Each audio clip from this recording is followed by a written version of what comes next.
Hello, good morning. আজ হচ্ছে রবিবার, ঘুম থেকে একটু উঠতে দেরি হয়ে গেছে। তো বড় আজকে ছুটি করেনি, কাজে যাবে। তো আজকে রান্না করছি লোটে মাছের ঝোল, আর দিকে পাবদা মাছ এনেছে। চারিদিকে অবস্থাগুলো দেখো, আমার সকালে ঠিক এরম হাল থেকে। তারপর বাজার করে এনে এসে বাবু বসে আছেন, এখন উনি রান্না হবে লোটে মাছটা, তারপরে খেয়ে যাবে। তো এদিকে আমার তরকারিটা ডান, আর কালকে রাত্রে ঘুগনি করেছিলাম সেটা অল্প আছে, আর দুটো রুটি আছে, ওটাই গরম করে দেবো, খেয়ে নেবে। আর এদিকে ধনেপাতা দিয়ে লোটে মাছটা কমপ্লিট করে নিয়েছি। আর আছে এই যে কালকের চচ্চড়ি, ওটা ফ্রিজে রেখে দিয়েছিলাম, আর রুটি দুটো আছে।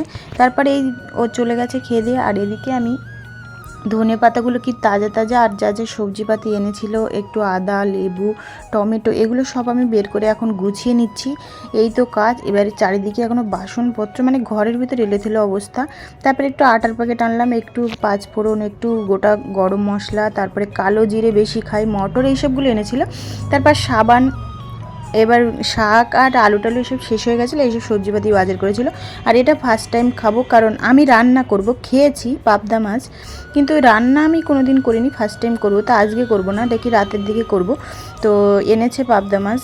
আর তারপরে তো আমার সব ওদিকে গুছানো হয়ে গেছে। এবার বেডরুমের ঘর গুছাবো। আর রবিবার মানে অনেকটা ঘরে কাজ করতে হবে, তাই একটু দেখো কত জামা কাপড়, আর বেড টেড এখনও গুছানো হয়নি। বেড তুলতে হবে, নতুন বেড পাততে হবে, পরিষ্কার করতে হবে। আর এদিকে জামা কাপড় বাইরেও মেলা আছে, সেগুলো তুলে সব মানে ভাঁজ করতে হবে। তাই তোমাদের সঙ্গে একটু শেয়ার করলাম। তারপরে চলো আবার ছানের পরে দেখা হবে। তো ছান টান করে মানে কাজ করে এসে পুরো কমপ্লিট। এখন আমি এই চচ্চড়ি আর এই লোটে মাছ দিয়ে এখন একটু ভাত খেয়ে নেব।